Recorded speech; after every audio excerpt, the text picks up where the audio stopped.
ನನ್ನ ಮೇಲೆ ಪ್ರೀತಿ ಇಟ್ಟಿದೆಯೋ?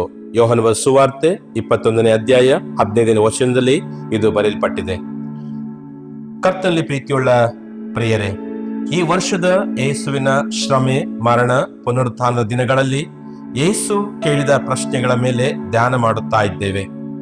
ಆತನು ಕೇಳಿದ ಅತ್ಯಂತ ವೈಯಕ್ತಿಕ ಮತ್ತು ಶಕ್ತಿಶಾಲಿ ಪ್ರಶ್ನೆಗಳಲ್ಲಿ ಇವತ್ತಿನ ಪ್ರಶ್ನೆ ಅದು ಪ್ರಮುಖವಾಗಿದೆ. ನನ್ನ ಮೇಲೆ ಪ್ರೀತಿ ಇಟ್ಟಿದೆಯೋ? ಯೇಸು ಪುನರುತ್ಥಾನಗೊಂಡ ನಂತರ ಪೇತ್ರನಿಗೆ ಈ ಪ್ರಶ್ನೆಯನ್ನ ಕೇಳಿದನು. ಕೆಲವು ದಿನಗಳಿಗಿಂತ ಮುಂಚೆ ಪೇತ್ರನು ಯೇಸುವನ್ನ 3 ಬಾರಿ ಅಲ್ಲಗಳೆದಿದ್ದನು. ಒಂದು ಸಾರಿ ಎಲ್ಲಾ ಸಮಯದಲ್ಲೂ ಜೊತೆಯಲ್ಲಿ ಇರುತ್ತೇನೆ ಎಂಬ ಭರವಸೆ ನೀಡಿದಂತ ಶಿಷ್ಯನು ತನ್ನ ಭಯದ ಕ್ಷಣದಲ್ಲಿ ಕರ್ತನನ್ನ ಕೈಬಿಟ್ಟಿದ್ದನು. ಆದರೆ ಪುನರುತ್ಥಾನದ ನಂತರ ಯೇಸು ಪೇತ್ರನನ್ನು ಮತ್ತೆ ಭೇಟಿಯಾದಾಗ ಆತನು ದೋಷಾರೋಪಣೆಯನ್ನು ಪ್ರಾರಂಭಿಸಲಿಲ್ಲ. ನನ್ನನ್ನು ಯಾಕೆ ನಿರಾಕರಿಸಿದೆ ಎಂದು ಆತನನ್ನು ಕೇಳಲಿಲ್ಲ. ಬದಲಾಗಿ ಯೇಸು ಅವನಿಗೆ ಆಳವಾದ ಪ್ರಶ್ನೆಯನ್ನು ಕೇಳುತ್ತಾನೆ. ನನ್ನ ಮೇಲೆ ಪ್ರೀತಿ ಇಟ್ಟಿದೆಯೋ? ಏಕೆಂದರೆ ದೇವರ ರಾಜ್ಯದಲ್ಲಿ ಶಿಷ್ಯತ್ವದ ಅರ್ಥ ಏನೆಂಬುದಾಗಿ ನೋಡುವಾಗ ಕೇವಲ ಸ್ಥಾನಮಾನಕ್ಕಾಗಿ ಕ್ರಿಸ್ತನನ್ನು ಹಿಂಬಾಲಿಸುವುದಲ್ಲ, ಬದಲಾಗಿ ಕಾರ್ಯದ ಮೂಲಕ ದೇವರನ್ನ ಪ್ರೀತಿಸುವುದಾಗಿದೆ. ಪೇತ್ರನ ವೈಫಲ್ಯವು ಆತನ ಹೃದಯವನ್ನ ಘಾಸಿಗೊಳಿಸಿತ್ತು.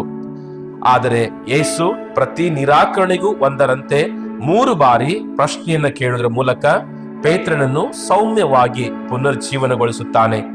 ಪೇತ್ರನು ಕೊಡುವ ಪ್ರತಿ ಉತ್ತರಕ್ಕೂ ಯೇಸು ಪೇತ್ರನಿಗೆ ಒಂದೊಂದು ಹೊಸ ಕರೆಯನ್ನು ನೀಡುತ್ತಾನೆ.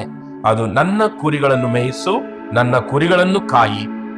ಇದು ಒಂದು ಪ್ರಮುಖ ಸತ್ಯವನ್ನು ಬಹಿರಂಗಪಡಿಸುತ್ತದೆ. ಪ್ರಿಯರೇ, ನಮ್ಮ ಸೇವೆಯು ನಮ್ಮ ಸಾಮರ್ಥ್ಯ, ನಮ್ಮ ಜ್ಞಾನ ಅಥವಾ ನಮ್ಮ ಯಶಸ್ಸಿನಿಂದ ಪ್ರಾರಂಭವಾಗುವುದಿಲ್ಲ. ಅದು ಕ್ರಿಸ್ತನ ಮೇಲಿನ ನಮ್ಮ ಪ್ರೀತಿಯಿಂದ ಪ್ರಾರಂಭವಾಗುತ್ತದೆ.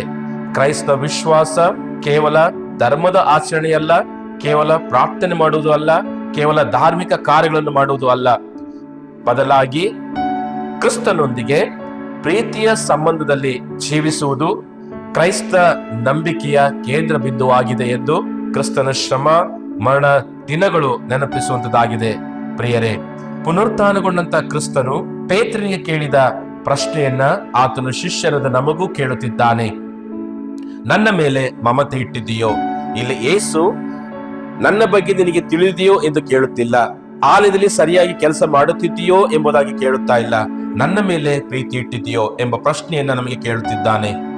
ಏಕೆಂದರೆ ಕ್ರಿಸ್ತನ ಮೇಲಿನ ಪ್ರೀತಿಯು ನಮ್ಮ ಜೀವನದ ಮತ್ತು ನಂಬಿಕೆಯ ಕೇಂದ್ರವಾದಾಗ ಉಳಿದೆಲ್ಲವೂ ಸರಿಯಾದ ಸ್ಥಾನಕ್ಕೆ ಬರಲು ಪ್ರಾರಂಭಿಸುತ್ತದೆ.